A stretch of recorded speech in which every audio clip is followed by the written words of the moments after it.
भूतं माननीयादिलक्षकं शिवरूपं शिवानन्दं वन्दे वन्दे जगद्गुरुं सिद्धसद्गुरुपादाब्जं जननी जनकस्तथा ततोपदेशकर्तारं नत्वा भक्तिपवत्सरम् प्रातस्मरणीयनाथदेव जगद्गुरु ಶಿವಾನಂದ ಮಂಗಳವರ ಜಗನ್ಮಾತೆಯ ದಿವ್ಯ ಜನಾಂಬುರಿಗಳನ್ನು ಎಲ್ಲ ಹೃದಯ ಮಂದಿರದಲ್ಲಿ ಧ್ಯಾನಿಸಿಕೊಂಡು ಅದ್ವೈತ ಸಾರ್ವಭೌಮ ಚಕ್ರವರ್ತಿ ಜಗದ್ವಂದ ಜಗದ್ಗುರು ಸಿದ್ಧಾರೂಢ ಮಂಗಳವರ ನಗರದ ಅಧಿಷ್ಠಾತೃ ದೇವತೆ ಜಗದ್ಗುರು ಕಾಲಸಿದ್ದೇಶ್ವರರ ದಿವ್ಯ ಚರಣಾರವಿಂದಗಳಲ್ಲಿ ಭಕ್ತಿಯ ಪ್ರಣಾಮಗಳನ್ನು ಸಮರ್ಪಣೆ ಮಾಡಿ ಕನ್ನಡ ನಾಡಿನ ಮೋಕ್ಷಗಳ ಆರಾಧ್ಯ ದೈವವಾಗಿರುವ ಶ್ರೀಮನ್ಯಜೀವನ ಶಿವಯೋಗಿಗಳ ಶ್ರೀ ಸರ್ವಭೂಷಣ ಶಿವಯೋಗಿಗಳ ದಿವ್ಯ ಕರ್ತೃತ್ವ ಶಕ್ತಿಗೂ ಭಕ್ತಿಯಿಂದ ನಡೆಯಲು ಕ್ಷೇತ್ರದ ಅಧಿಷ್ಠಾತೃ ಕರ್ತೃಗಳಾಗಿರುವ ಪರಮ ಪೂಜ್ಯ ಕಲಕೋಟದ ಸಿದ್ದೇಶ್ವರ ಪಂಗಳವರ ಸೂಚನಕ್ಕೂ ಭಕ್ತಿಯಿಂದ ನಡೆಯಲು ಪ್ರಾತಃ ಕಾಲದ ಶಾಸ್ತ್ರ ಚಿಂತನೆಯಲ್ಲಿ ಸಮ್ಮಿಲಿತರಾಗಿರುವ ತಮ್ಮೆಲ್ಲರಿಗೂ ಶರಣಾರ್ಥಿಗಳು. ಸುಮ್ಮನಾಗದ ಅರಿವಿನಿಂದಲೇ ಮುಗುದಿ ನೆಮ್ಮಿಗೆ ಸನಿಸುವ ಗುಣಗಳವಿಲ್ಲದವನಿಗೆ ನಿಗಮ ಮಗಮಗಳ ನಂಬುಗೆ ನಿತ್ಯ ವಿಧಿಗಳ ನಗರನೆಚ್ಚರು ದೇಹಗಳು ವಿಮೋಹ ಜಗನ್ನಪವಾದ ದೆಲೆಗಳು ಭೀತಿ ಸುಜನರ ಬಗೆಗೊಳಿಸುವ ನಡೆನುಡಿ ಇಲ್ಲದವನಿಗೆ ಸುಮ್ಮನಾಗದರಿವಿನಿಂದಲೇ ಮುಗುದಿ ನೆಮ್ಮಿಗೆ ಸೆನಿಸುವ ಗುಣಗಳವಿಲ್ಲದವನಿಗೆ. ನೀತಿ ಕ್ರಿಯಾಚಾರ ಸ್ಥಳದ 18ನೇ ಪದ್ಯದಾರಂಭದಲ್ಲಿ ಒಂದಿಷ್ಟು ಸದ್ಗುಣಗಳನ್ನು ಸಂಪಾದನೆ ಮಾಡಬೇಕು ಅಂತ ಆರಂಭ ಮಾಡಿದ್ದಾರೆ. ಗುಣಗಳ ಸಂಪಾದನೆ ಯಾಕ ಅಂದ್ರೆ ಗುಣಾತೀತನಾಗುವುದಕ್ಕ. ಭಗವಂತ ಗೀತೆಯೊಳಗೆ ಅದನ್ನ ಹೇಳಿದ್ದಾರೆ. ಸತ್ವ ರಜ ತಮೋ ಗುಣಗಳ ಕಾರ್ಯ ಏನು, ಈ ಸತ್ವಗುಣವನ್ನ ಸಂಗ್ರಹ ಮಾಡುವಂಥದ್ದು ಅಥವಾ ಸಾಧನೆ ಮಾಡ್ತಕ್ಕಂಥದ್ದರ ಉದ್ದೇಶ ಏನು ಅಂದ್ರೆ ಗುಣಾತೀತನಾಗುವಂತಹ ಉದ್ದೇಶವೇ. ಸತ್ವಗುಣವೂ ಕೂಡ ಬಂಧನಕ್ಕೆ ಕಾರಣ ಇದೆ. ಆ ಸತ್ವಗುಣದಿಂದ ಸುಖ ಸಂಗೇನ ಬದ್ನಾದಿ ಜ್ಞಾನ ಸಂಗೇನ ಜ್ಞಾನದ. ಯಾಕಂದ್ರ ಜ್ಞಾನ ಪ್ರಾಪ್ತಿ ಮಾಡ್ಕೊಳ್ಬೇಕು, ಸುಖ ಬೇಕು ಅನ್ನುವಂಥದ್ದು ಗುಣ ಇದ್ದಾಗ ವೃತ್ತಿ ಇರುತ್ತೆ. ಅದಕ್ಕ ವೃತ್ತಿಗಳು ಸಂಪೂರ್ಣ ಅಡಗಬೇಕಾಗಿತ್ತು ಅಂದ್ರೆ ಗುಣಗಳು ಸಂಪೂರ್ಣ ಅಡಗಬೇಕು. ನಿರ್ಗುಣ ಭವಾರ್ಜುನ ಅಂತ ಹೇಳಿದ ಭಗವಂತ. ಮತ್ತಿಷ್ಟೆಲ್ಲ ಗುಣಗಳನ್ನ ಯಾಕೆ ಹೇಳಿದರೆ ಅಂದ್ರೆ ನಿರ್ಗುಣಾವಸ್ಥೆಗೆ ಹೋಗಬೇಕಾದ್ರೆ ಆರಂಭದಲ್ಲಿ ಗುಣಗಳು ಬೇಕು. ನಿರಾಕಾರ ವಸ್ತುವಿನ ನಮಗ ಅನುಭವ ಬರಬೇಕಾಗಿತ್ತಂದ್ರೆ ಸಾಕಾರ ವಸ್ತುವಿನ ಉಪಾಸನೆ ಬೇಕು. ಪ್ರತೀಕ ಉಪಾಸನೆಯಿಂದ ಆರಂಭವಾದ ಧ್ಯಾನ ಕೊನೆಗೆ ಎಲ್ಲಿ ಹೋಗಿ ಮುಗಿಬೇಕು ಅಂದ್ರೆ ನಿರಾಕಾರ ವಸ್ತುವಿನ ಆಕಾರವೇ ತಾನಾದ. ಹೇಳ್ತಾರೆ ಆಕಾರ ನಿರಾಕಾರ ಎರಡನ್ನು ಮೀರಿ ತನ್ನಾಕಾರ ಆದಾಗ ತನಗ ಸಮಾಧಾನ ಶಾಂತಿ. ಅಂದ್ರೆ ಆತ್ಮಾಕಾರ ವೃತ್ತಿ ಆಗಬೇಕು. ಆತ್ಮಾಕಾರ ವೃತ್ತಿ ಆಗಬೇಕಾಗಿತ್ತಂದ್ರ ಒಂದಿಷ್ಟು ಗುಣಗಳನ್ನು ಅಂಥವ ಆರಂಭದಲ್ಲಿ ನಮಗೆ ಸಹಾಯ ಮಾಡ್ತಾವ. ಪರಂಪರಾ ಸಾಧನಗಳ ರೂಪವಾಗಿ ಜ್ಞಾನವೇ ಮೋಕ್ಷಕ್ಕೆ ನೇರವಾದ ಸಾಧನೆಯಾದರೂ ಕೂಡ ಜ್ಞಾನ ಆಗ್ಬೇಕಾಗಿತ್ತಂದ್ರೆ ಮೊದಲು ಒಂದಿಷ್ಟು ತಯಾರಿ ಬೇಕು ಅಂತ. ಅದಕ್ಕೆಲ್ಲ ಅವ್ರು ಹೇಳಿದ್ರು ಗುರುಪಾದ ಸೇವೆಯನ್ನ ಮೊದಲು ಮಾಡಿಕೊಂಡು ನೀತಿಗಳ ಬಲವಿಲ್ಲದವನಿಗೆ ಸುಮ್ಮನಾಗದು ಅಂತ ಆರಂಭದ ನುಡಿಯೊಳಗೆ ಉಪದೇಶ ಮಾಡಿ ಎರಡನೇ ನುಡಿಯೊಳಗ ಸದ್ಗುರುನಾಥನಿಗೇನೋ ಶರಣಾಗತಿ ಆದೀವಿ, ನಾವು ಸತ್ಯ ಧರ್ಮ ವರಭಕ್ತಿ ನೀತಿ ಇವುಗಳನ್ನು ಅನುಷ್ಠಾನ ಮಾಡ್ತೀವಿ. ಆದ್ರೆ ನಂಬಿಕೆ ಬೇಕಲ್ಲ. ಅಂಬಿಗನ ಮೇಲೆ ನಂಬಿಕೆ ಇತ್ತು ಅಂದ್ರೆ ಆರಾಮ್ ಕುಂದಿರ್ತೇವೆ. ನಾವು ಪಾರ ಮಾಡ್ತಾನ, ಹೆಂಗ್ ಮಾಡ್ತಾನ, ಏನ್ ಮಾಡ್ತಾನ, ಎಲ್ಲಿ ಮುಳುಗಿಸ್ತಾನ, ಅರ್ಧ ಇವ್ರ ಹೇಳಿದ್ರೆ ನಾವು ಮುಳುಗುವಂಗ್ ಮಾಡಿಬಿಡ್ತ. ಅದಕ್ಕೆ ಅವ್ರು ಹೇಳಿದ್ರು ಗುರುವಿನ ಉಪದೇಶದಿಂದಲೇ ಮೋಕ್ಷ ಆಗತೈತಂದ್ರೂ ನಿನಗೂ ನಿಗಮಾಗಮಗಳಗ ಶ್ರದ್ಧಾ ಬೇಕು, ನಂಬಿಕೆ ಅನ್ನುವಂಥದ್ದು ಬೇಕು. ನಂಬಿಕೊಂಡ ಇಷ್ಟ ನಾವು ಅನುಷ್ಠಾನಾದಿಗಳನ್ನ ಮಾಡದೇ ಇದ್ರೆ ಮೋಕ್ಷ ಆಗ್ತೈತೇನ್ರಿ ಅಂದ್ರೆ ಆಗುವುದಿಲ್ಲ. ವೇದ ನಿಧಿಗಳನ್ನು ಅಗಲದೇವು. ಯಾಕಂದ್ರೆ ಅಗಲದಂತಹ ಎಚ್ಚರಿಕೆ ಎನ್ನುವಂಥದ್ದು ಸದಾವಕಾಲ ಇರಬೇಕು. ನಿತ್ಯ ವಿಧಿಗಳನ್ನು ಅಗಲ ಎಚ್ಚರು. ಪ್ರತಿನಿತ್ಯವೂ ನಾವು ಮಾಡಲೇಬೇಕಾಗಿರ್ತಕ್ಕಂಥದ್ದು ಶ್ರವಣ, ಮನನ, ನಿಧಿಧ್ಯಾಸನ. ಹೊರಗಿನ ಒಂದಿಷ್ಟು ಬಹಿಶುಚಿಗಾಗಿ ಇರ್ತಕ್ಕಂತಹ ಸ್ನಾನ, ಸಂಧ್ಯಾ ವಂದನೆ, ಈಶ್ವರಾರ್ಚನೆ, ಗುರುನಾಮ ಸ್ಮರಣೆ ಇವು ಬೇಕೇ ಬೇಕು. ಆದ್ರೆ ಮುಖ್ಯವಾಗಿರ್ತಕ್ಕಂಥದ್ದು ಮೋಕ್ಷಕ್ಕೆ ನಿತ್ಯ ವಿಧಿಗಳು ಯಾವುವು ಅಂದ್ರೆ ಶ್ರವಣಾದಿಗಳೇ. ಅದಕ್ಕೆ ಹೇಳಿದ್ರು ಅವರು, ಶ್ರವಣಕ್ಕೆ ಇರುವಷ್ಟು ಮಹತ್ವ ಬೇರೆ ಯಾವುದಕ್ಕೂ ಇಲ್ಲ. ಕಾರಣ ಕೇಳುವಾಗ ನಮ್ಮ ಮನಸ್ಸು ಒಂದಿಷ್ಟು ನಿಶ್ಚಲ ಆಗುತ್ತೆ. ಪೂಜೆ ಕುಂತೀವಿ, ಜಪ ಕುಂತೀವಿ, ಧ್ಯಾನಕ್ಕೆ ಕುಂತೀವಿ ಅಂದ್ರೆ ಮನಸ್ಸು ಅಷ್ಟು ಸುಲಭಕ್ಕೆ ನಮ್ಮ ಹತೋಟಿಗೆ ಸಿಗಂಗಿಲ್ಲ. ನಮ್ಮನ್ನೆಲ್ಲೇ ಕುಂದಿಸ್ತೈತಿ, ನಿನ್ ಉದ್ಯೋಗ ಏನೈತಿ, ನೀ ಮಾಡ, ಎಲ್ಲರೂ ಹೋಗಿ ಅಡ್ಡಾಡಿ ಬರ್ತೀನಿ ಅಂತ. ಹುಡುಗರನ್ನ ಶಾಸ್ತ್ರಕ್ಕೆ ಕರ್ಕೊಂಡು ಬಂದ್ರಿ ಅಂದ್ರ ನಿಮ್ಮನ್ನು ಕುಂದ್ರು ಬಿಡೋಂಗಿಲ್ಲ, ಅವು ಕುಂದ್ರಂಗಿಲ್ಲ. ಯಾಕಂದ್ರೆ ಚಂಚಲ ಸ್ವಭಾವ. ಇಲ್ಲ ಅಂದ್ರೆ ನಿಮ್ಮನ್ನ ಕುಂದರ್ಸಿ ಮುಗಿದನ ಆಟ ಆಡಿ ಬರ್ತಾವ. ಹಂಗ ಮನಸ್ಸು ಅನ್ನುವಂಥದ್ದು ಏನೈತಿ ಅಂದ್ರ ಎಲ್ಲೆಲ್ಲೋ ಅಡ್ಡಾಡೆ ಹಂಗ ಸುಮ್ಮನೆ ಬರೋದಿಲ್ಲ. ಹುಡುಗರು ಹೊರಗೆ ಹೋಗ್ಯಾವ ಬಿಡು ಅಂತ ಸುಮ್ಮನೆ ಇದ್ರಂದ್ರೆ ಜಗಳ ತಗೊಂಡು ಬಂದಿರ್ತಾವ ಮನೆಗೆ. ಯಾರ ಒಂದಿಟ್ಟು ಹೊಡೆದಿರ್ತಾರೋ ಇವ್ರ ಹೊಡೆದ್ ಬಂದಿರ್ತಾರ. ಹೌದಲ್ರಿ? ಹಾಗ ಮನಸ್ಸು ಅಡ್ಡಾಡಕ್ ಹೋಗಿದ್ ಬಿಡ್ರಿ, ಅದ್ರ ಪಾಡಿಗೆ ಅದು ಅದೇನ್ ಮಾಡ್ತೈತಿ ಅಂದಿದೆ ಅಂದ್ರ ನಮ್ಮನ್ನರೇ ಹೊಡೆಸ್ತೈತಿ. ಇಲ್ಲ ಅಂದ್ರೆ ಇದ್ದ ವಿಷಯಗಳನ್ನಾರೆ ಕದ್ಕೊಂಡು ಬಂದಿರ್ತೈತಿ. ಎಲ್ಲಿ ಹೋಗಿ ಏನು ನೋಡಿ ಬಂದಿರ್ತೈತಲ್ಲ ಅದು ಬೇಕು ಅಂತ ಅನ್ನಿಸ್ತೈತಿ. ಅದಕ್ಕೆ ಹೇಳಿದ್ರು ಅವರು, ನಿತ್ಯ ವಿಧಿಗಳ ನಗರದ ಎಚ್ಚರು. ಪ್ರತಿನಿತ್ಯವೂ ಕೂಡ ಇದನ್ನ ಮಾಡಲೇಬೇಕು, ಬಿಡುವಂಗಿಲ್ಲ ಅಂತ ಹೇಳಿದ್ದಾರೆ. ಹಾಗೆ ಯಜ್ಞ, ದಾನ, ತಪಸ್ಸು ಇದನ್ನ ತ್ಯಾಗ ಮಾಡುವಂಗಿಲ್ಲ ಅಂತ ಭಗವಂತ ಹೇಳಿದನು. ಹಾಗೆ ಶಾಸ್ತ್ರಾನುಸಂಧಾನವನ್ನು ಕೂಡ ಬಿಡುವಂತಿಲ್ಲ. ಮತ್ತೆ ಎಷ್ಟು ದಿನ ಮಾಡೋದ್ರೆ ಅಂದ್ರೆ ನೀ ಎಷ್ಟು ದಿನ ಊಟ ಮಾಡ್ತಿ ಅಷ್ಟು ದಿನ ಮಾಡೋದ ಅಂತಾರ. ಮಾಡ್ತಾನೆ ಇಲ್ರಿ? ಇಲ್ರಿ, ಒಂದು ಹನಿ ನೀರು ಹೋಗಲ್ರಿ ಅಂದ್ರೆ ಸಲೈನರ್ ಹಚ್ತೀರಿ, ಇಂಜೆಕ್ಷನ್ದಾಗೆಲ್ಲ ಅದನ್ನ ನೀರು ಹಾಕಿ ಒಳಗೆ ದೇಹಕ್ಕೆ ಕಳಿಸ್ತೀರಿ.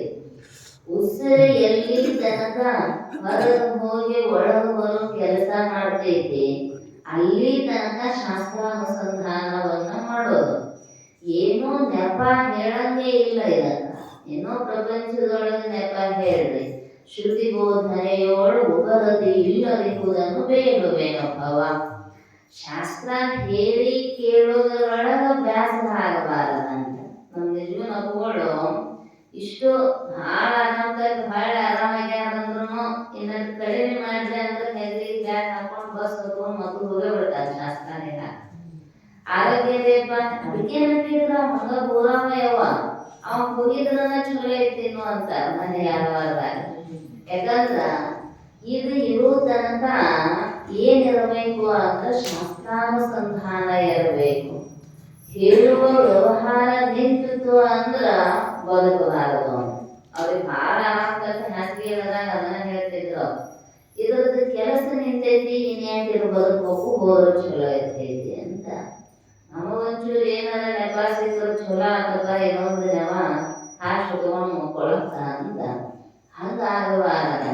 ನಿತ್ಯ ವಿಧಿಗಳನ್ನುವಂಥೋದರೊಳಗ ಸದಾವಕಾಲವು ಮನುಷ್ಯ ಜಾಗರೂಕನಾಗಿ ಇದ್ದ ಅಂದ್ರ ದೇಹದಲ್ಲಿ ವಿಮೋಹ. ಕೇಳಿದ್ರನಲ್ಲಿ ಮೋಹ ಬಿಡೋದು. ಯಾಕಂದ್ರ ಕೇಳಲಾರದ ಅಂತೂ ದೇಹದ ಮೇಲೆ ಮೋಹ ಕಡಿಮೆ ಆಗುವುದೂ ಇಲ್ಲ. ಕೇಳಿದವರಿಗೆನ ಎಷ್ಟೋ ಸಲ ಹೋಗುವುದೂ ಇಲ್ಲ. ಕಂಡು ಕೇಳಿ ಮತ್ತೆ ಮೋಹಿ ಬರೆಬಲ್ಲವರು.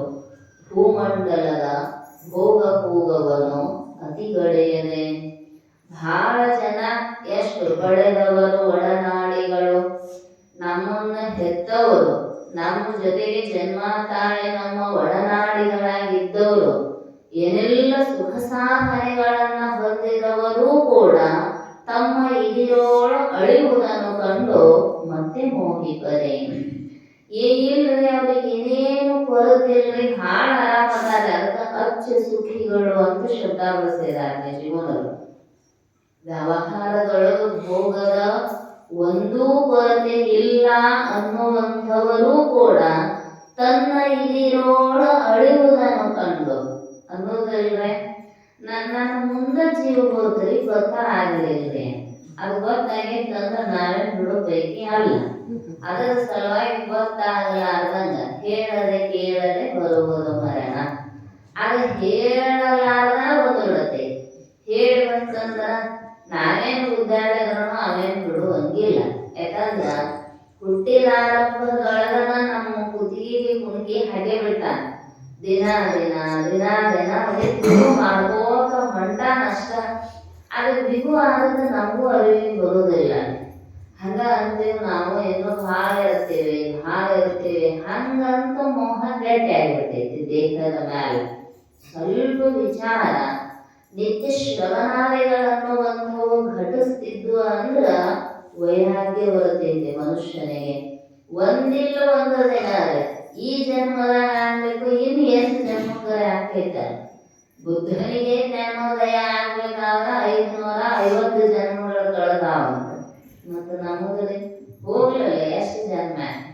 ಸಾಲಿಗೆ ಹಚ್ಚಿವ ಅಂದ್ರೊಳಗೆ ಒಂದು 10 ವರ್ಷಕ್ಕರ 10ನೇ ಪಾಸ್ ಹಾಕೀವಿ. ಹಚ್ಚಿ ಮಾಡ ಸಾಲಿಗೆ ವರ್ಷ 2 ವರ್ಷಕ್ಕೊಂದು ತಗೊಂತ ಹೋಗೋದು ವಿಷಯ. ಆಮೇಲೆ ಒಮ್ಮೆ ಪಾಸ್ ಆಗಿ ನಡೀನಿ ಅಂತ ದೂರಿಸ್ಬಿಡುತ್ತಾರ ಆ ಕಡೆ. ಹಂಗ 1 ವರ್ಷ ಒಂದರೆ ವಿಷಯದ ಮೋಹ ಕಳ್ಕೊಂತ ಪಾಸ್ ಹಾಕೋಂತ ಹಾದಿದೆ ಅಂದ್ರ ಜೀವನ ಹೆಂಗಿರ್ತೈತಿ ಅಂದ್ರ ಆನಂದ ಪೂರ್ಣವಾಗಿ ಇರ್ತೈತಿ. ಅದಕ್ಕೆ ಅವ್ರು ಹೇಳಿದ್ರು, ಈ ನಿತ್ಯ ವಿಧಿಗಳ ನಗಲದಂತಹ ಜಾಗರೂಕತೆಗಿತ್ತು ಅಂದ್ರ ದೇಹದಲ್ಲಿ ವಿಮೋಹ. ಇದರ ಮ್ಯಾಲ ಮೋಹ ಮಾಡೋದಕ್ಕೆ ಕಾರಣ ಏನು ಅಂದ್ರ ಅಂತರ್ಯದೊಳಗೆ ಏನೈತೆ ಅನ್ನೋ ಜ್ಞಾನ ಇಲ್ಲ. ವೇಮನ ಅಷ್ಟೆಲ್ಲ ಆಸ್ತಿಗಳನ್ನ ಯಾಕೆ ಕಳ್ಕೊಂಡಿದ್ದ ಅಂದ್ರ ಅದರದ ಹಕೀಕತೆ ಗೊತ್ತಿದ್ದಿದ್ದಿಲ್ಲ. ಮಲ್ಲಮ್ಮ ತಾಯಿ ನತ್ತು ಕೊಟ್ಟಳು ಕೊಟ್ಟ, ಇಡೀ ದೇಹದ್ದು ಏನು ಇತ್ತಲ್ಲ ಅವಷ್ಟು ಅವನಿಗೆ ಪಾರದರ್ಶಕವಾಗಿ ಕಂಡು ಬಂತು. ತೆರೆದ ಕನ್ನಡಿಯಂತೆ ಅವನ ಮುಂದೆ ನಿಂತಿತು. ಅವಾಗ ಅವನಿಗೆ ಜಾಗೃತ ಆಯಿತು ವಿವೇಕ. ಹೆಸರು ಜಾಗರಣವಾಗುವುದು ಸದ್ವಿವೇಕ. ನಿಜವಾದ ಎಚ್ಚರಿಕೆ ಯಾವುದು ಅಂದ್ರೆ ವಿಷಯಾದಿಗಳಲ್ಲಿರುವ ಮೋಹ ಬಿಡುವ ಪ್ರಯತ್ನ ಮಾಡಿದಿದೆ ಅಂದ್ರ ಅದ ನಿಜವಾದ ಜಾಗರಣೆ. ಎದ್ದು ಗಳತನ ಕುಂತೀವ್ರಿ, ಹಾಡ ಹಾಡಿದೀವಿ, ಭಜನೆ ಮಾಡಿದೀವಿ, ಈ ಭಜನೆ ಮಾಡೋದಲ್ಲ. ಭಜನೆ ಅಂದ್ರ ನಿನ್ನನ್ನ ನೀನು ಧ್ಯಾನಿಸುವಂತಹ ಭಜನೆ ಮಾಡುವಂತಾರೋ. ಹೀಗ ಆದಾಗ ಮಾತ್ರ ಇದು ತನುರುಜಯ ಆಗಲ್ಲ, ಅತಿ ದುಃಖ ಸಾಗರ. ಶರೀರ ರೋಗದ ಕಾಟನ್, ಏನು ಬೀಜ ಹಾಕಿರ್ತೀವಿ ಅದ ಕಾಯಿಪಲ್ಯ ಬರೋದಲ್ಲ. ಸೌತಿ ತೋಟಕ್ಕೆ ಹೋಗಿ ನಮಗೆ ಬೆಂಡಿಕಾಯಿ ಬೇಕಂದ್ರೆ ಸಿಗ್ತಾವ, ಬೆಂಡಿ ತೋಟಕ್ಕೆ ಮಾತ್ರ ಬೆಂಡಿಕಾಯಿ ಸಿಗ್ತಾವ. ಹಾಗ ಬಂದದ್ದನ್ನ ಎಲ್ಲಿ ಅಂದ್ರ ರೋಗದ ತವರು ಮನೆ ಇದೆ ಶರೀರ. ಯಾಕಂದ್ರ ಭೋಗವನ್ನ ಭೋಗಿಸ್ತೈತಿ, ರೋಗವನ್ನ ಅನುಭವಿಸ್ತೈತಿ. ಅವ್ರು ಹೇಳಿದ್ರ ನೈಯಾಯಿಕರು, ಏನ್ ಮಾಡಿದ್ರೆ ಏನ್ ಮಾಡೋದೇರೆ ಭೋಗಾಯತನಂ ಇದಂ ಶರೀರಂ. ಈ ಶರೀರ ಬಂದದ್ದ ಭೋಗದ ಆವಾಸ ಸ್ಥಾನವಾಗಿ ಇರುವುದನ್ನ ಆರಾಮ್ ಉಂಡು ಒಟ್ಟು ಮಜಾ ಮಾಡಿ ಎದ್ದು ಹೋಗುದ್ರೆ ಒಂದಿನ ಎಲ್ಲ ಬಿಟ್ಟವರು ಸಾಯ್ತಾರೋ, ಎಲ್ಲ ಉಂಡವರು ಸಾಯ್ತಾರೋ. ಸಾಯೋದ್ರೊಳಗೆ ಏನ್ ವ್ಯತ್ಯಾಸ ಐತಿ ಅಂತಾರ. ಅವ್ರಿಗೆ ಗೊತ್ತಿಲ್ಲ ಮುಂದೆ ಜನ್ಮಾಂತರಗಳ ದುಃಖ ಅನ್ನುವಂಥದ್ದು ಭಾಗಸ್ತೈತಿ ಅಂತ. ಅದಕ್ಕೆ ತನುಭಾವ ಬಳಿಗೆ ದುಃಖದ ಏನು. ನಮಗೆ ಇರುವಾಗ ಸುಖ ಆಗಬೇಕು, ಆದ್ಮೇಲೆ ಸುಖ ಆಗ್ತೈತೋ ಬಿಡುತ್ತೈತೋ ನಾವು ಮಾಡಿದ ನಮ್ಮ ಮನಸ್ಸಿಗೆನ ವೇದ್ಯ. ಇರುವಾಗ ಸುಖ ಆಗಬೇಕಾಗಿತ್ತಂದ್ರ ಒಂದು ಕ್ಷಣ ದೇಹದ ಮೇಲಿನ ಮೋಹವನ್ನ ಬಿಟ್ಟಿರಬೇಕಂತ. ಈ ಸಾಧನೆ ಮಾಡೋದು ಬಹಳ ಗಟ್ಟೆ. ಮಲ್ಕೊಂಡಾಗ ನೀವು ಬರೀ ಕನ್ನಡಿನ ನೋಡ್ಕೊತ ಮಕ್ಕೊಂಡ್ರೆ ಬಂದಿದ್ದ ಕನ್ನಡಿ ನೋಡ್ಕೊಂತ ತಿದ್ದುಕೊಂತ ಇವತ್ತಿ ಹಚ್ಚುವಂತ ಪೌಡ್ರ್ ಹಚ್ಚುವಂತ ಬೆಳತನಾದ್ರೂ ನಿದ್ದೆ ಬರೋದಲ್ಲ. ಒಂದಿಟ್ಟು ಬಿಡಬೇಕು, ಶರೀರದ ಅಭಿಮಾನ ಬಿಡಬೇಕು. ನಾ ಅಧಿಕಾರಿ, ರಾಜ, ಸ್ತ್ರೀ, ಪುರುಷ, ಸನ್ಯಾಸಿ, ಬ್ರಹ್ಮಚಾರಿ ಈ ಎಲ್ಲ ಭಾವಗಳನ್ನ ತ್ಯಾಗ ಮಾಡಿದಾಗ ಹ್ಯಾಂಗ ಆರಾಮ ನಿದ್ದೆ, ನೀ ಇದ್ದದ್ದಷ್ಟ ನಿದ್ದೆ, ಬೇರೆ ಏನು ಇರಬಾರ್ದ್ರಲ್ಲಿ. ಅದಕ್ಕೆ ನಿದ್ರೆಯೊಳಗೆ ನೀ ಇರ್ಬೇಕಷ್ಟ. ಇನ್ನೊಂದು ವಸ್ತು ಇತ್ತು ಅಂದ್ರ ತಲೆ ಹುಳ ಬಿಟ್ಟಂಗತಿ ಅಂತೀರಲ್ಲ. ಒಂದು ಹುಳ ಬೆಳತನ ಕೊರಿತ್ರಿ ನಿದ್ದಿನ ಮಾಡಿಸಿಕೊಡ್ಲಿಲ್ಲ, ಮತ್ತ ಅದನ್ನ ತಗೊಂಡು ಮಕ್ಕೊಂಡೆ ಅದನ್ನ ನಿದ್ದೆ ಹತ್ತಿಲ್ಲ. ಹೊರಗೆ ಹಾಕಿ ಮಕ್ಕೊಂಡು ಬಿಟ್ಟಿದ್ರು ನಿದ್ದೆ ಹತ್ತಿತ್ತು. ಹಂಗ ನಿನಗ ಆನಂದ ಸಿಗಬೇಕಾಗಿತ್ತಂದ್ರ ಇದನ್ನ ಹಿಡ್ಕೊಂಡು ಹಾಗೆ ಎಂದೂ ಸಿಗಾಕ ಸಾಧ್ಯವೇ ಇಲ್ಲ. ಅದಕ್ಕೆ ಜ್ಞಾನಿಗಳೆಲ್ಲರೂ ಕೂಡ ಏನು ಬಿಡು ಕೆಲಸ ಮಾಡಿದ್ರು ಅಂದ್ರ ಹೊಲ, ಮನಿ, ಹೆಂಡ್ರು, ಮಕ್ಕಳು ಇದನ್ನು ಬಿಡುವುದು ಬಹಳ ಸುಲಭ. ಆಗ ದೇಹದಲ್ಲಿ ಮಮತೆ, ಮೋಹ ಅನ್ನುವಂಥದ್ದೈತಲ್ಲ, ಇದನ್ನು ಬಿಡುವುದು ಬಹಳ ದುರ್ಲಭ. ಯಕ್ಷ ಪ್ರಶ್ನೆ ಮಾಡಿದ ಯಮಧರ್ಮನಿಗೆ, ಜಗತ್ತಿನೊಳಗ ಆಶ್ಚರ್ಯಕರವಾಗಿರ್ತಕ್ಕಂತಹ ಸಂಗತಿ ಯಾವುದು?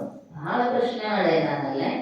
ಇದೊಂದು ಆಶ್ಚರ್ಯಕರವಾದ ಸಂಗತಿ ಯಾವುದು ಜಗತ್ತಿನೊಳಗ ಅಂದ್ರ ಅಲ್ಲಿ ಧರ್ಮರಾಯ ಹೇಳಿದನಂತ, ಅಹನ್ಯ ಹರಿಭೂತಾನಿ ಪ್ರವಿಶಂತಿ ಯಮಾಲಯಃ ಶೇಷಾಃ ಸ್ಥಾವರಮಿಚ್ಛಂತಿ ಕಿಮಾಶ್ಚರ್ಯವತಃಪರಂ.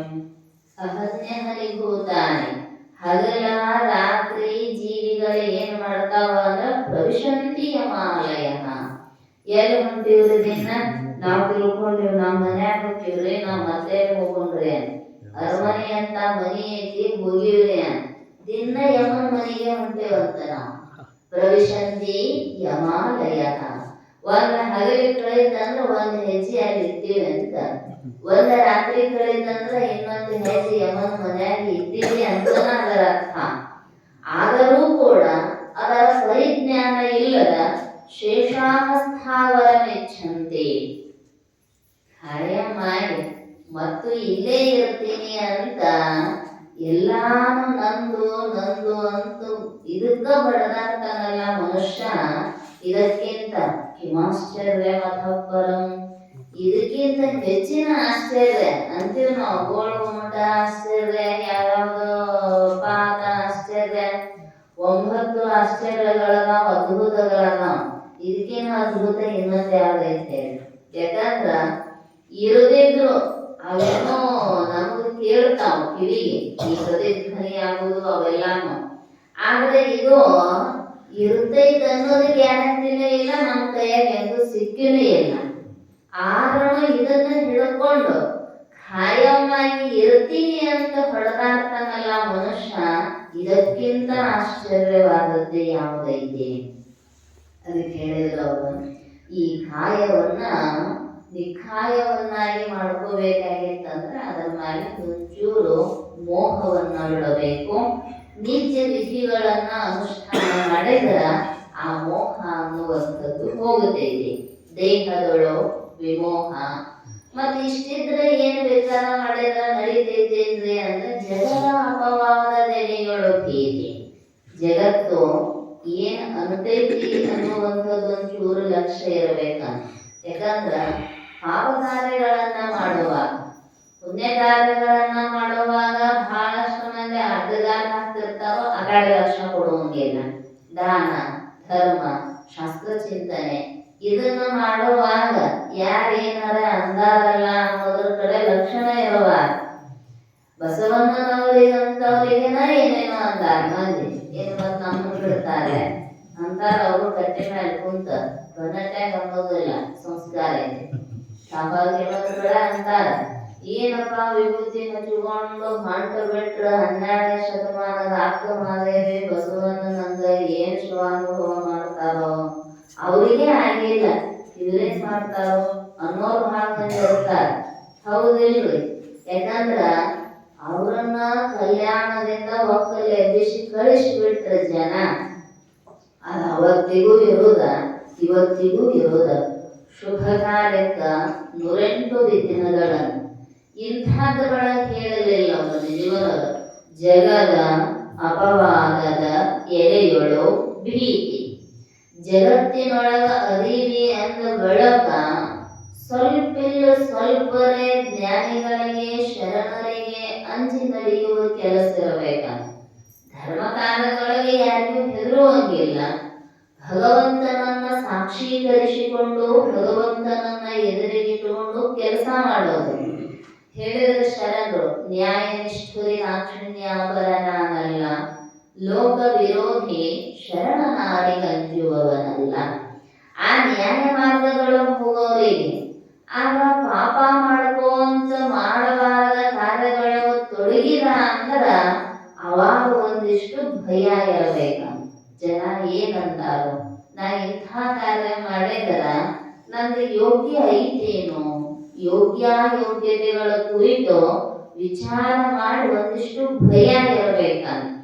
ಪರತೋ ಅನಿಷ್ಟ ಸಂಭಾವನಾ ಭೀತಿಗೆ ಭಯ ಅಂದ್ರ ಇನ್ನೊಬ್ಬರಿಂದ ಏನಾರ ನಮಗ ಅನಿಷ್ಟ ಆಗಬೇಕೇನೋ ಅನ್ನುವಂಥದ್ದು. ಮತ್ತು ಜೊತೆಗೆ ನಾವು ನಡೀತಕ್ಕಂತಹ ದಾರಿ ಚಲೋ ಐತೋ ಇಲ್ಲೋ ಅನ್ನುವಂಥದ್ದು ವಿಚಾರ ಮಾಡಬೇಕಂತ. ಬಹಳಷ್ಟು ಜನ ಸರಳ ದಾರಿ ನೋಡಿ ಬಿಡ್ತೇವೆ ನಾವು. ಹಿಂಗ ಹೋದ್ರೆ ಸೀದಾ ಹೋಗಿ ಬಿಡ್ತೇವೆ ಬಿಡ್ರಿ, ಯಾಕೆ ಸುತ್ತು ಬಳಸಿ. ಆದ್ರೆ ಸೀದಾ ಹೋಗೋದ್ರೊಳಗೂ ಏನಾದ್ರೂ ಅಪಾಯಗಳನ್ನುವಂಥವು ಇರ್ತಾವ. ಇವತ್ತಿನ ದಿನಮಾನದೊಳಗ ಅತಿ ಶೀಘ್ರ ಅಂತ ಹೋಗಿ ಗುಂಡಿಗೆ ಬೀಳೋರು ಬಹಳ ಮಂದಿ ಇದೆ. ಇಲ್ಲೇನ್ರಿ ಉದ್ಯೋಗ ಶ್ರವಣ ಮಾಡ್ರಿ, ಮನನ ಮಾಡ್ರಿ, ನಿಧಿಧ್ಯಾಸನ ಮಾಡ್ರಿ, ಶಾಸ್ತ್ರ ಕೇಳ್ರಿ, ವಿವೇಕಿಗಳಾಗ್ರಿ, ವಿರಾಗಿಗಳಾಗ್ರಿ. ನಾವು ಕೆಲವೊಂದು ಕಡೆ ಹೋಗ್ತೀವಿ, ಏನೂ ಹೇಳೋದಿಲ್ಲ ನೋಡ್ರಿ, ನೀನ ದೇವರದಿ ಅಂತಾರು ಇಲ್ಲ 7 ದಿನದೊಳಗ ನಮ್ಗೆ ಸಮಾಧಿನ ಹಚ್ಚಿ ಕೊಡ್ತಾರ್ರಿ ಅಂತ. ಮತ್ತೆ 7 ದಿನದಾಗ ಸಮಾಧಿ ಹತ್ತತಿತ್ತು ಅಂದ್ರ ಅವ್ರ್ಯಾಕೆ 1000 ವರ್ಷ ಸಾಧನೆ ಮಾಡ್ತಿದ್ರು. ಹಂಗಂತ ಆ ಸಾಧನೆಯನ್ನು ಅಲ್ಲಗಳೆಯಂಗಿಲ್ಲ, ಅದೊಂದು ಮನಸ್ಸನ್ನು ನಿಲ್ಲಿಸುವಂತಹ ಸಾಧನೆ. ಅವರ ದೃಷ್ಟಿಯೊಳಗ ಮನೋನಿರೋಧಕನ ಸಮಾಧಿ ಅಂತ ವ್ಯಾಖ್ಯಾನಗೊಳಿಸಿದ್ದಾರೆ. ಆದ್ರೆ ಶಾಸ್ತ್ರ ಹೇಳ್ತಕ್ಕಂತಹ ನಿಧಿಧ್ಯಾಸನದ ಪರಿಪಕ್ವ ಅವಸ್ಥೆಯೇ ಸಮಾಧಿ ಅನ್ನುವಂಥದ್ದು ಏನೈತಲ್ಲ, ಆ ಸಮಾಧಿಯ ಆನಂದ ಆಗುವುದಿಲ್ಲ. ಅಲ್ಲಿಯೂ ಒಂದಿಷ್ಟು ಆಹಾರ ವಿಹಾರದೊಳಗ ಕಟ್ಟುನಿಟ್ಟಿನ ಕ್ರಮ ಮಾಡಿಸ್ತಾರೆ, ಧ್ಯಾನ ಮಾಡಿಸ್ತಾರೆ. ಆದ್ರೆ ಅದು ಪರಿಪೂರ್ಣ ಸಮಾಧಿ ಅನ್ನುವಂಥದ್ದು ಅಲ್ಲ. ಹೇಳಿದ್ದಲ್ಲ 550 ಜನ್ಮಕ್ಕಾಗೈತಂತೆ ಬುದ್ಧನಿಗೆ ಜ್ಞಾನೋದಯ. ಮತ್ತು ನಮಗೆ 7 ದಿನದಾಗ ಆಗಿತ್ತಂದ್ರೆ ಇಡೀ ಜಗತ್ತು ಜ್ಞಾನಿಗಳ ಸ್ವರೂಪ ಆಗಿಬಿಡ್ತಿತ್ತು. ಹಂಗಾಗುವುದಿಲ್ಲ.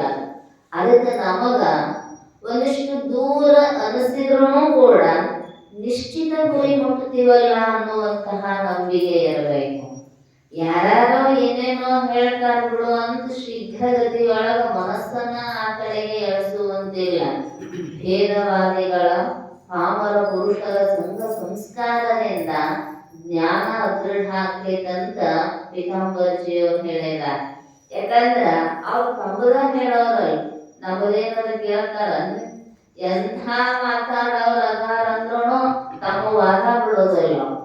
ಹೇಳಿ ಹೇಳಿ ಹೇಳಿ ಅವ್ರಂಗ ನಮ್ಮನ್ನು ಮಾಡ್ಕೊಂಡ್ಬಿಡ್ತಾರ.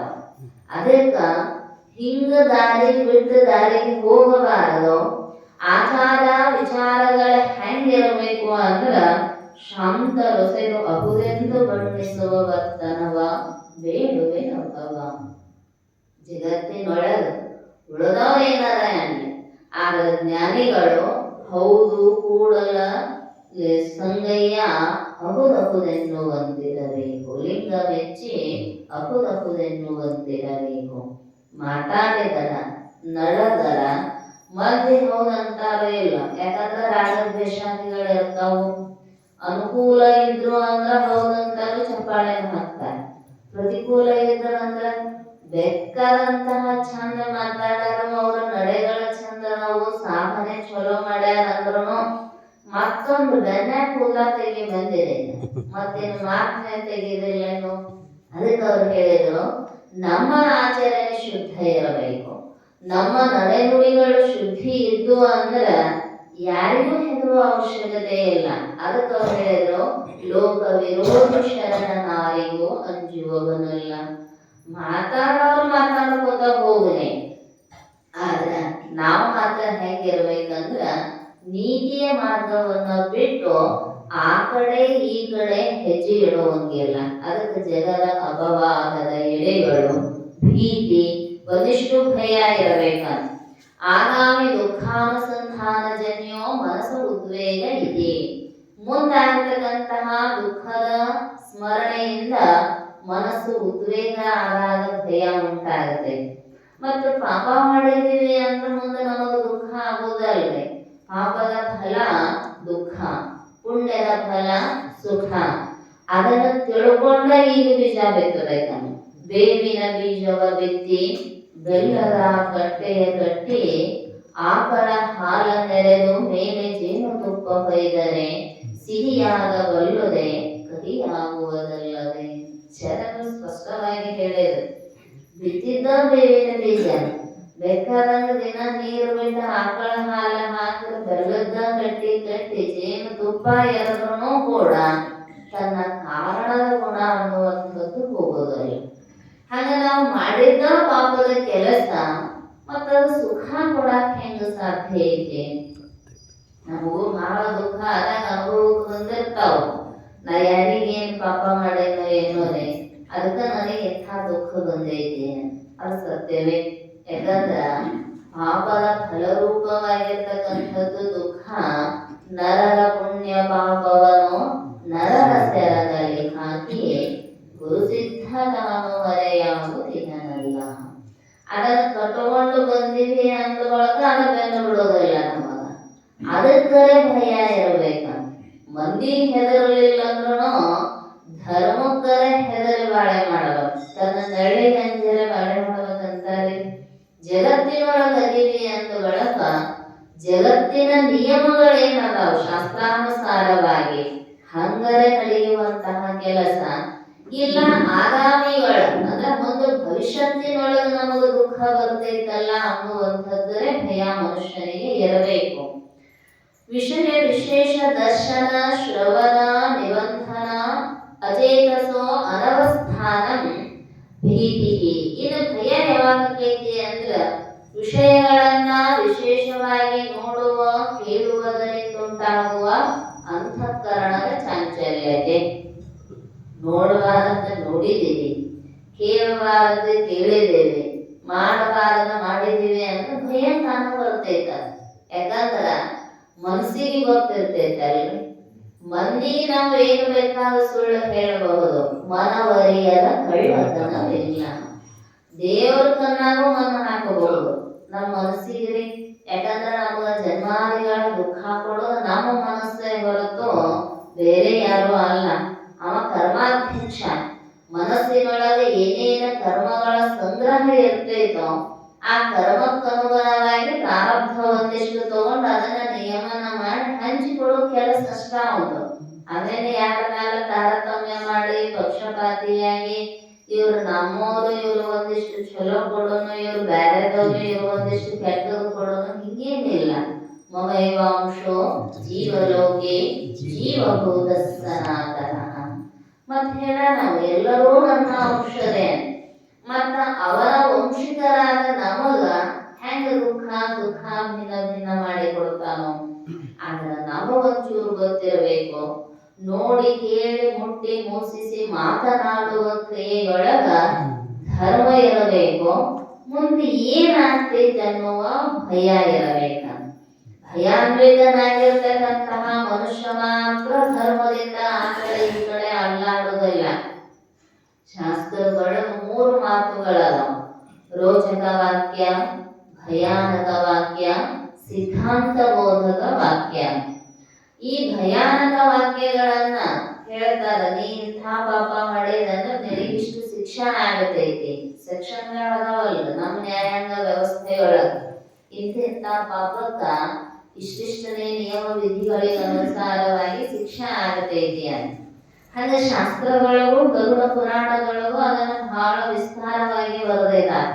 ನೀ ಇಂಥದ್ದು ಅದಕ್ಕ ಅಬುಗಳು ಹೇಳ್ತಿದ್ರಂತ, ಶಿವಾನಂದ ಅಬುಗಳು, ನಾವು ದಾರಿಯೊಳಗೆ ನಡೆದು ಹೋಗುವಾಗ ಮಂದಿ ಹೊಲಕ್ಕೆ ಹಚ್ಚಿದ ಮುಳ್ಳಿನ ಬೇಲಿ ಮೇಲಿಂದ ಒಂದು ಕಡ್ಡಿ ಮುಡ್ಕೊಂಡು ಹಲ್ಲಾಗ ಚುಚ್ಕೊಂಡ್ರು ಪಾಪ ಬರ್ತೈತಂತ ಅವ್ರಿಗೆ ಹೇಳಲಾರ.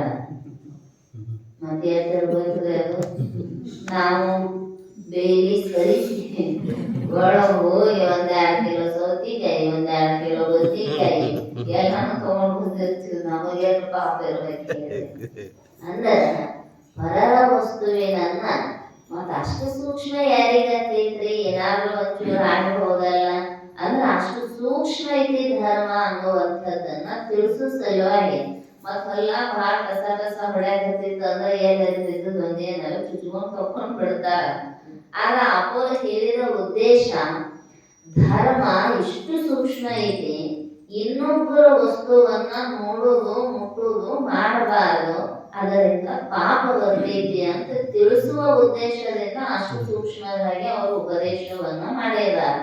ಕಾರಣ ಆ ಪಾಪದಿಂದ ನಮಗ ದುಃಖ ಆಗ್ತೈತಿ ಅನ್ನುವ ಕಳಕಳಿಯಿಂದ ಯಾರೂ ದುಃಖಿಗಳಾಗಬಾರದು. ಸರ್ವೇ ಜನಾಃ ಸುಖಿನೋ ಭವಂತು, ಎಲ್ಲರೂ ಸುಖಿಗಳಾಗಲಿ ಅನ್ನುವಂಥದ್ದು ಅಪೇಕ್ಷೆ ಜ್ಞಾನಿಗಳದ್ದು. ಅದಕ್ಕೆ ಹೇಳಿದ್ರು ಜಗದ ಅಪವಾದದೆಲೆಯೊಳು ಭೀತಿ, ಈ ಭಯ ಅನ್ನುವಂಥದ್ದು ಮನುಷ್ಯನಿಗೆ ಇತ್ತು ಅಂದ್ರ ಸುಜನರ ಬಗೆಗೊಳಿಸುವ ನಡೆನುಡಿ ಇಲ್ಲದವನಿಗೆ. ನಾವು ಯಾರನ್ನಾದ್ರೆ ಒಲಿಸಿಕೊಳ್ಳುವ ಪ್ರಯತ್ನ ಮಾಡ್ತೀವಿ, ಸುಜನರ ಬಗೆಗೊಳಿಸುವ, ಅವರ ಮನಸ್ಸನ್ನ ಪ್ರೀತವನ್ನಾಗಿ ಮಾಡುವ, ಅವರ ಒಲುಮೆಯನ್ನ ಪಡೆಯುವಂತಹ ನಡೆ ನುಡಿ ಇಲ್ಲದವನಿಗೆ ಸುಮ್ಮನಾಗದರಿವಿನಿಂದವೇ ಮುಗುತಿ. 2ನೇ ನುಡಿಯ ಕೊನೆಯೊಳಗೆ ಒಂದು ಮಾತು ಹೇಳಿದ್ರು, ಶಾಂತರಸೆದು ಹೌದೆಂದು ವರ್ಣಿಸುವ ವರ್ತನವ. ನಾವಂತೂ ನಡೆನುಡಿಗಳಿಲ್ಲದೆ ಬದುಕಕ್ಕೆ ಸಾಧ್ಯ ಇಲ್ಲ. ಅಕಾರಣವಾಗಿ ಕಾರ್ಯಗಳನ್ನು ನಮ್ಮಿಂದ ನಡೆಯುವುದೂ ಇಲ್ಲ. ಅದರ ಹಿಂದೆ ಏನಾರ ಒಂದು ಉದ್ದೇಶ ಇದ್ದೇ ಇರ್ತೈತಿ. ಕರ್ಮ ಮಾಡಲಾರದ ಒಂದು ಕ್ಷಣವೂ ಕೂಡ ನಮ್ಮಿಂದ ಇರಕ್ಕಾಗೋದಿಲ್ಲ ಅನ್ನೋದಿಲ್ಲ. ಒಂದು ದಿನ ಮೌನ ಮಾಡ್ರಿ ಅಂದ್ರ ಅಕಸ್ಮಾತ್ ಮಾಡಿದೀವಿ ಅಂದ್ರ ಇವೆಲ್ಲ ನೋವಾಗಿಬಿಟ್ಟಿರ್ತಾವ. ಹೌದಲ್ಲ? ಯಾಕ ಅಂದ್ರ ಅಭ್ಯಾಸ ಆಗ್ಬಿಟ್ಟೈತ. ದಿನ ಮಷೀನಿಗೆ ತಿರುಗಿ ತಿರುಗಿ ತಿರುಗಿ ಒಮ್ಮೆ ನಿಲ್ಲಿಸ್ಬಿಟ್ಟಿವಿ ಅಂದ್ರೆ ಜಾಮ್ ಆಗಿಬಿಡ್ತೈತ. ಅದು ಮತ್ತು ಅದಕ್ಕೆ ಅಭ್ಯಾಸ ಆಗ್ಬಿಡೋದು. ಹೌದಲ್ಲ? ಅಂದ್ರ ಓಡು ಗಾಡಿ ಓಡ್ತಿರ್ಬೇಕ, ನಿಂತಂದ್ರ ಜನ್ ಹಿಡಿದ್ಬಿಡ್ತೈತಿ. ಅದಕ್ಕ ನಿಲ್ಲಿಸೋ ಪ್ರಯತ್ನ ಮಾಡ್ಬೇಕಂತ. ಏನು ಮಾತಾಡಬೇಕು, ಮಾತಾಡಬಾರ್ದು ಅಂತಲ್ಲ. ಮೌನ ಅಂದ್ರ ಎಲ್ಲಾ ಇಂದ್ರಿಯಗಳನ್ನ ನಿಗ್ರಹ ಮಾಡುವಂಥದ್ದು ವಿಷಯಾದಿಗಳಿಂದ, ಭಗವಂತನ ಚಿಂತನೆಯಿಂದ ಅಲ್ಲ. ಮೌನ ಅಂದ್ರೆ ಸುಮ್ಮ ಕಣ್ಣು ಮುಚ್ಚಿಕೊಂಡು ಬಾಯಿ ಮುಚ್ಚಿಕೊಂಡು ಕುಂತೀವಿ ಅಂದ್ರೆ ಮಾತಾಡ್ಲಾರ್ದಷ್ಟು ವಿಚಾರ ಬರ್ತಾವ. ಹೌದೇ? ಮಾತಾಡುವಾಗ ಮನಸ್ಸು ವಾಗೇಂದ್ರಿಯದ ಜೊತೆಗೆ ಅಷ್ಟ ಸಂಪರ್ಕ ಇರ್ತೈತದ. ನುಡಿಗಳನ್ನ ಹೊರಹೊಮ್ಮಿಸುವಾಗ ಮಾತಾಡೋದು ಬಿಟ್ಟಿದೆ ಅಂದ್ರ ಎಲ್ಲಾ ಇಂದ್ರಿಯಗಳ ಜೊತೆಗೆ ಕಡೆ ಸಿಗಿತೈತಿ, ಈ ಕಡೆ ಸಿಗಿತೈತಿ. ಒಂದು ದಿನ 10 ನಿಮಿಷ ಮೌನ ಮಾಡಿ ನೋಡ್ರಿ ಅಂದ್ರೆ ಗೊತ್ತಾಗ್ತೈತ ಪರಿಸ್ಥಿತಿ ಏನೈತೆ ಅನ್ನೋದು. ಅದನ್ನ ಸುಮ್ಮ ಹೊರಗೆ ಬಿಟ್ಟು ಅಂತಿದ್ದ ಆರಾಮ ಇರಾಕ್ ಬರ್ತೈತದ. ಅಕಸ್ಮಾತ್ ಅದನ್ನ ಒಳಗ ಹುಡುಗರು ನೋಡಿರ್ಲಿಲ್ಲ, ಅವ್ ಸುಮ್ ಕೈ ಬಿಟ್ರೆ ಅಂದ್ರೆ ಹೊರಗೆ ಆರಾಮ ಹೋಗೋ. ನೀವು ಮನ್ಯಾಗ ಇರ್ಲಿ ಅಂತ ಮನ್ಯಾಗ ಇರಿಸ್ಕೊಂಡು ಇರ್ರಿ, ಅವತ್ ನಿಮ್ ಕೆಲಸನ ಮಾಡಿಸ್ಕೊಡೋದಿಲ್ಲ. ಕಾಲ್ ಕಾಲ ಆಗ ಕೈಯ ಸಾಮಾನು ಕಸುದು, ನೀರು ಚೀರೋದು, ಅಳೋದು ಮಾಡ್ತಾ ಇರ್ರಿ. ಹಂಗ ಇದು ಮನಸ್ಸು. ಯಾಕಂದ್ರ ಅದನ್ನ ಸುಮ್ಮ ಹೊರಗ ಮತ್ ಹಂಗ ಹೊರಗ ಬಿಡೋದೇನ್ರಿ ಅಂದ್ರ ಅದಕ್ಕ ಸಾಧನೆ ಮಾಡಬೇಕು. ನಡೆ ನುಡಿಗಳನ್ನುವಂಥವು ಶರಣರನ್ನ ಶಾಂತರನ್ನ ಮೆಚ್ಚಿಸುವಂತೆ ಇರಬೇಕು ಅಂದ್ರ ಭಗವತ್ ಪ್ರೀತ್ಯರ್ಥವಾಗಿರ್ತಕ್ಕಂತಹ ಕಾರ್ಯಗಳು ನಡಿಬೇಕು. ಅತ್ತಲಿತ್ತ ಹೋಗದಂತೆ ಕೆಳವನ ಮಾಡಯ್ಯದಂತೆ. ಕಾಲುಗಳನ್ನ ಕೊಟ್ಟಿದ್ದಾನೋ ಭಗವಂತ ಅಂದಾಗ ಅದೊಂದು ಧರ್ಮ ಮಾರ್ಗಕ್ಕನ ಉಪಯೋಗ ಆಗಬೇಕು. ಕಾಲುಗಳೆರಡು ಗಾಳಿ ಕಂಡಯ್ಯ, ದೇಹವು ತುಂಬಿದ ಬಂಡಿ ಕಂಡಯ್ಯ. ಇದರಿಚ್ಛೆಯನರಿಗೆ ಹೊಳೆಯದಿದ್ದರೆ ಅದರಚ್ಚು ಮುರಿಯಿತು ಗುಹೇಶ್ವರ. ಇದರೊಳಗೆ ಏನೇನು ತುಂಬಿಕೊಂಡೇವೋ ಏನೇನು ಕರ್ಮ ಇದೋ ಗೊತ್ತಿಲ್ಲ. ತುಂಬಿದ ಬಂಡಿಯನ್ನ ಎಚ್ಚರವಾಗಿ ಸಾಗಿಸಬೇಕು ಅಂತಾರ. ಯಾಕಂದ್ರ ಯಾಕಡೆ ತೆಗ್ಗಿಗೆ ಬಿದ್ದು ಎಲ್ಲಿ ಹಾಡತೈತೋ ಗೊತ್ತಿಲ್ಲ. ಹಾಗೆ ಇದ್ರೊಳಗೂ ಒಂದಿಷ್ಟು ಬೇಕಾದ ಸಾಮಾನು ಅದಾವು, ಬೇಡಾದ ಸಾಮಾನು ಅದಾವು. ಈ ಕಾಲುಗಳನ್ನುವಂತಹ ಗಾಲಿಗಳ ಮೇಲೆ ಇದರ ಚಲಾವಣೆ ನಡೆದೈತಿ ಅಂದಾಗ ಮತ್ತೆ ತೆಗ್ಗಿ ಗುಂಡಿಗೆ ಬೀಳುವ ಕೆಲಸಕ್ಕೂ ಹಾದೇವೆ ಅಂದ್ರೆ ದೇಹ ಬಿದ್ದು ಬಿಡ್ತೈತಿ. ಅದಕ್ಕೆ ಹೇಳಿದ್ರು ಅತ್ತ ಇತ್ತ ಹೋಗದಂತೆ ಕೆಳವನ್ನ ಕಾಲು ಮುರಿದ್ಬಿಡು ಅಂದ್ರ. ಮತ್ ಕಾಲು ಮುರಿದ್ರ ಕೆಲಸ ಹೆಂಗಿದೆ ಅಂದ್ರ ಆ ಕಾಡಿಗೆ ಹೋಗಲಾರ್ದಂಗ ಕಾಲು ಮುರಿಬೇಕಂತ. ಅದಕ್ಕೆ ಹೇಳಿದ್ರು ಅವರು ಅನ್ಯಾಯ ಅಧರ್ಮಾಚರಣೆಗಳ ಕಡೆಗೆ ಹೋಗಬೇಕಾದ್ರೆ ಕಾಲು ಮುರಿದವ್ರು ಅಂತ ಹೇಳ್ಬೇಕಂತ. ಧರ್ಮ ಶಾಸ್ತ್ರ ಗುರು ಸನ್ನಿಧಾನಕ್ಕ ಮಹಾತ್ಮರ ದರ್ಶನಕ್ಕೆ ಹೋಗಬೇಕಾದ್ರ ವಯಸ್ಸಾದ್ರೆ ಇನ್ನೂ ಸಣ್ಣ ಹುಡುಗರು ಇದ್ದಾಗ ಎದ್ದು ದುಡುಗರು ಹೋಗ್ಬೇಕಂತ. ಎತ್ತಲು ಹೋಗಲಾರದಂಗ ಅಂತ ಹೇಳಿದ್ರಂದ್ರ ಅಲ್ಲೇನಾರ ದೋಷ ತೆಗಿಬಹುದಾಗಿತ್ತು ನಾವು. ಯಾವ್ದಾರೆ ಇಲ್ರಿ ಹಂಗಾಗಿ ಎಲ್ಲಿ ಹೋಗ್ಬಾರ್ದಂದ್ರ ನೀವರ ಶಾಸ್ತ್ರಕ್ಕೆ ಬರ್ರಿ ಅಂತೀರಿ, ಗುರುಗಳ ದರ್ಶನಕ್ಕೆ ಹೋಗಂತೀರಿ. ಅವ್ರೆಲ್ಲ ಹೇಳಿದ್ರು ಎತ್ತಾಗ ಹೋಗಲಾರ್ದಂಗ ಕಾಲು ಮುರಿದ್ರಿ ಅಂತ. ಹೆಂಗ್ರಿ ಅಂದ್ರ ಅತ್ತ ಇತ್ತ ಸೀದಾ ಹೋಗ್ರಂದ್ರ. ಮಂದಿ ರಾತ್ರಿ ಎರಿಕೈತಲ್ರಿ ರೋಡ್ ಸರ್ವೆ ಮಾಡ್ತಿರ್ತಾರ. ಈ ಹೊಲ ಸರ್ವೆ ಮಾಡೋರಲ್ರಿ, ರೋಡ್ ಸರ್ವೆ ಅತ್ತ ಇತ್ತ ಈ ಮರ್ಯಾದ ಮಾಸಿನ ಕಟ್ಟಿರ್ತಾರ ಗೊತ್ತಂದ್ರಿ. ಈಗ ಸೂಕ್ಷ್ಮ ಬಂದಾವು. ಒಂದೊಂದು ಪದ್ಧತಿ ಒಳಗ ಇಷ್ಟಿಷ್ಟು ದೊಡ್ಡ ಮಾಸಿಂಗ ಇಷ್ಟಿಷ್ಟು ದೊಡ್ಡ ಗೊಂಚಲ್ ಇರ್ತಾವ. ಮುದ್ದಿನ ಗೊಂಚಲ ಈ ಕಡೆ ಜೋತ್ ಬಿಟ್ಟಿರ್ತಾರ ಅವ್ರು.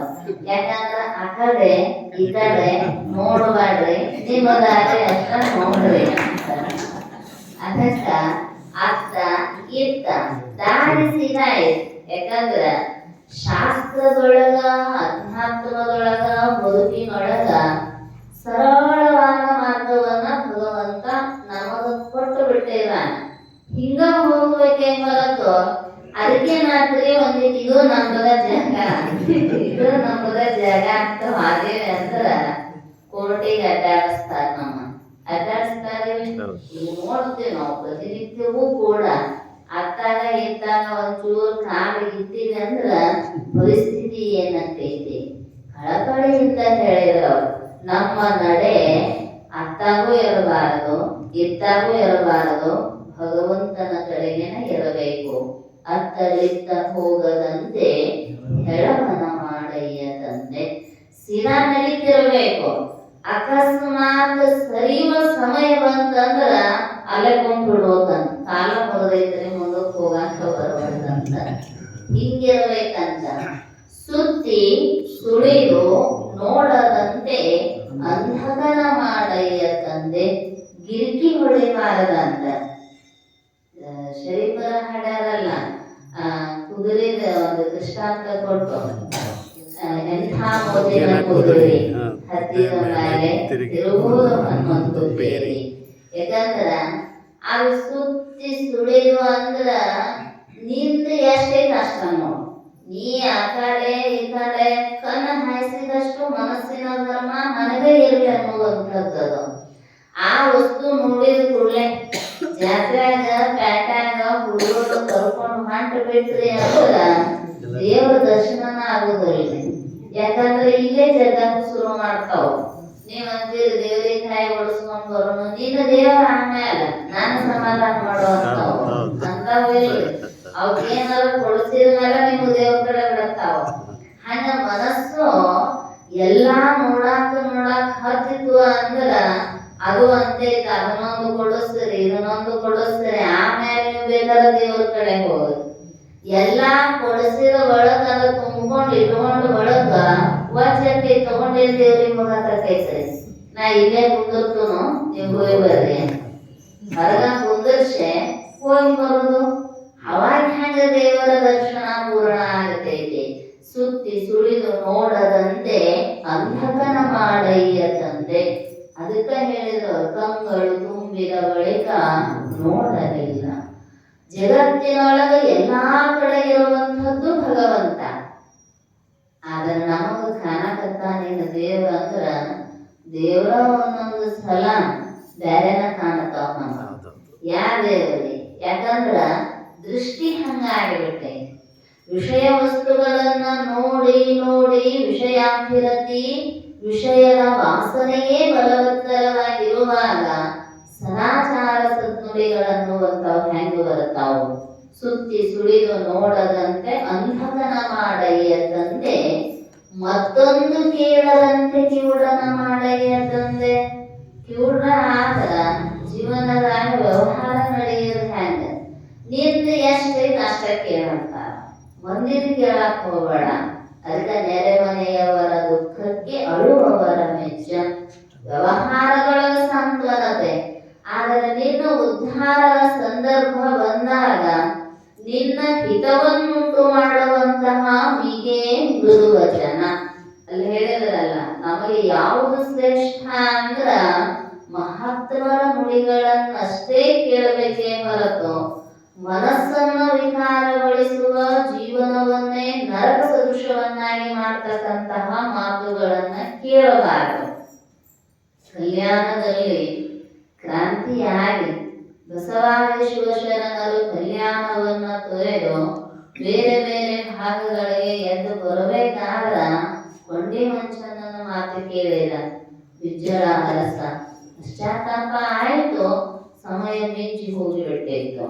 ಅದಕ್ಕ ಕೇಳುವಾಗ ಏನ್ ಕೇಳಬೇಕು ಅನ್ನುವಂಥದ್ದು ಗೊತ್ತಿರಬೇಕು. ಭಗವಂತ ಶ್ರೋತ್ರೇಂದ್ರಿಯದಕ್ಕೊಂದಿಷ್ಟು ಶಕ್ತಿ ಕೊಟ್ಟಾನು ಅಂದ್ರ ನನ್ನ ನಾಮವನ್ನೇ ಕೇಳಲಿ, ನನ್ನನ್ನ ಕೂಡುವಂತಹ ಶಾಸ್ತ್ರವನ್ನೇ ಕೇಳಿ ಉದ್ಧಾರ ಆಗಲಿ ಅಂತ ಕೊಟ್ಟಾನೆ ಹೊರತು ಏನೇನರೇ ಕೇಳೆ ಎಲ್ಲೆರೆ ಹೋಗಿ ಬೀಳಬಾರದು ಅಂತ. ಅದಕ್ಕೆ ಹೇಳಿದ್ರು, ಮತ್ತೊಂದು ಕೇಳದಂತೆ ಕಿವುಡನ ಮಾಡಯ್ಯ ತಂದೆ, ಕೂಡಲ ಸಂಗಮ ದೇವ ನಿಮ್ಮ ಪಾದವಲ್ಲದೆ ಅನ್ಯ ವಿಷಯ ಕೇಳಿಸದಂತೆ ಇರಿಸುವಂತ ಪ್ರಾರ್ಥನೆಯನ್ನ ಮಾಡಿದ್ರು. ಮನಸ್ಸ ಇರಲ್ಲ, ಅದು ಇನ್ನೊಂದು ನೆನೆಸಬಾರದು. ಬುದ್ಧಿ ಇನ್ನೊಂದರ ಕಡೆಗೆ ನಿಶ್ಚಯ ಮಾಡಕ್ ಹೋಗಬಾರದು. ನಿನ್ನ ಚರಣಧಾನವನ್ನೇ ಮಾಡಬೇಕು. ನೀನು ಯಾವ ಮಾರ್ಗವನ್ನ ತೋರಿದೆಯೋ ಅದ ಮಾರ್ಗದೊಳಗನ ನಾನು ನಡೆಯುವಂತಾಗಬೇಕು. ಅದಕ್ಕೆ ಹೇಳಿದ್ರು, ಸುಜನರ ಬಗೆಗೊಳಿಸುವ ನಡೆನುಡಿ ಇಲ್ಲದವನಿಗೆ. ನಮ್ಮ ಆಚರಣೆ ಮಹಾತ್ಮರಿಗೆ ಹೌದನ್ನಿಸಬೇಕು. ನಮ್ಮ ನುಡಿಗಳನ್ನ ಅವರು ಒಪ್ಕೋಬೇಕು. ಹೌದಪ್ಪ, ಅಡ್ಡಿ ಇಲ್ಲ, ಚಲೋ ಅದ ಹುಡುಗ, ಏನ್ ನಮ್ಮ ಶಾಲೆಗೆ ಹೆಸರು ಹಚ್ಕೊಳಕ ಅಡ್ಡಿ ಇಲ್ಲ ಅಂತ ಅವ್ರಿಗೆ ಅನ್ನಿಸ್ಬೇಕು. ನಾವು ಮಂದಿ ಶಾಲೆಗೆ ಹೆಸರು ಹಚ್ಚೋದ್ರಾಗ ಓಡಾಡಕತ್ತೀವಿ. ಯಪ್ಪ, ನನ್ನ ಹೆಸರು ಒಂದಿಟ ಹಚ್ಚಿ ನೀ ಮಾರು ಬಳಕ್ ಮತ್ತೆ ಯಾರಿಗೆ? ಅದಕ್ಕೆ ನೀ ಮೊದಲ ನನ್ನ ಹೆಸರು ಹಚ್ಚಿಬಿಡ. ಅಪ್ಪನ ಆಸ್ತಿಗೆ ಹೆಸರು ಹಚ್ಕೊಂಡು ಎಷ್ಟು ದಿನ ಇರೋ? ನಾನು ಹಿಂದಿನವ್ರು ಬರೋರಲ್ರಿ, ನಮ್ಮನ್ ಸರ್ಸವ್ರು, ನಿಮ್ ಹೆಸರು ಬೇಡ, ಉತ್ತಾರ ಬದಲಿ ಅಂತ ಚಂದ ಕಾಣ್ತಾವ. ಒಂದ ಉತ್ತಾರ ಮ್ಯಾಲ ಹೆಸರ, ಅವ್ರ ಹೆಸರ ಗೊತ್ತಾಗ್ತಿದ್ದಿಲ್ಲ. ಹಂಗ ಇರೋದು ಚಲೋ ಐತಿ, ಇನ್ನು ಜಗಳದಾಗ ಹತ್ತಿದ್ದಿದ್ದಿಲ್ಲ. ಇದು ಸ್ಪಷ್ಟವಾಗಿ ಹೆಸರು ಕಾಣಾಕತ್ತಿ ಜಗಳ ಶುರುವಾಗ್ಯಾವ. ಅವ್ರದವ್ರಿಗೆ ಹಂಗ ಒಂದ್ರ ಮೇಲೆ ಒಂದ್ ಸಿಕ್ಕ ಹಾಕ್ಬೇಕಾಗಿತ್ತದ ಸರ್ಕಾರ. ಅಂದ್ರೆ ಜಗಳ ಯಾರು ಅನ್ನೋದ ಪಕ್ಕ ಹಾಕಿದ್ದಿಲ್ಲ, ಸುಮ್ಮನೆ ಇರ್ತಿದ್ರು. ಹಂಗಾಗಿತ್ತಿದ ನಂದಂತ ಹೊಡೆದಾಡಿ ಇಲ್ಲಿ ಹೆಸರು ಹಚ್ಕೊಳಕ್ ಹೊಂಟೇವಿ. ಆದ್ರ ಭಗವಂತನ ಸ್ಥಾನದೊಳಗ, ಮಹಾತ್ಮರ ದೃಷ್ಟಿಯೊಳಗ ನಾವು ಒಳ್ಳೆಯವರು ಅಂತ ಅನ್ನಿಸಿಕೊಳ್ಬೇಕು. ಇಷ್ಟು ಸದ್ಗುಣ ಇರಲಿಲ್ಲ ಅಂದ್ರ ಸುಮ್ಮನಾದ ಅರಿವಿನಿಂದವೇ ಮುಕುತಿ ನೆಮ್ಮಿಗೆ ಸರಿಸುವ ಗುಣಗಣವಿಲ್ಲದವನಿಗೆ. ಜ್ಞಾನ ಪಡ್ಕೊಂತೀವ್ರಿ ದಿನ, ಆಗ ನಮಗ ಮೋಕ್ಷನ ಆಗಿಲ್ರಿ ಅಂದ್ರೆ ನಿನ್ನ ನಡೆನುಡಿಗಳೇ ಹೊಂದಾಣಿಕೆ ಇಲ್ಲ ಅಂತಾರ. ನೀ ಎಲ್ಲ ಶಾಸ್ತ್ರ ಹೇಳಬಹುದು, ಪಂಡಿತ ಇರಬಹುದು, ಆದ್ರೆ ನಿನ್ನ ಆಚರಣೆಗೂ ನಿನ್ನ ವಿಚಾರಕ್ಕೂ ನಡೆನುಡಿ ಒಂದಾದರೆ ಇದೇ ಜನ್ಮಗಳೇ. ಇಂಥ ಸದ್ಗುಣಗಳ ಪ್ರಾಪ್ತಿಯಿಂದ ನೆಮ್ಮೆ ಜ್ಞಾನದಿಂದಲೇ ಮೋಕ್ಷ ಅನ್ನುವಂತಹ ಉಪದೇಶವನ್ನ ಶ್ರೀಮತಿ ಜೀವನ ಶಿವಯೋಗಿಗಳು ಮಾಡ್ತಾ ಇದ್ದಾರ. ಒಳ್ಳೆ ವಿಷಯ. ಮತ್ತೆ ನಾಳೆ ಏನೇನು ಚಿಂತನೆ ಮಾಡೋಣ ಅಂತ ತಿಳಿಸ್ತಾ ನನ್ನೆರಡು ಅರಿವಿನ ಅಪರೂಪ ಪುಷ್ಪಗಳನ್ನ ಜಗದ್ಗುರು ಶ್ರೀರಾಮಂದರ ಚರಣ ಸನ್ನಿಧಿಗೆ ಸಮರ್ಪಿಸಿ ಹರವು ದತ್ತ.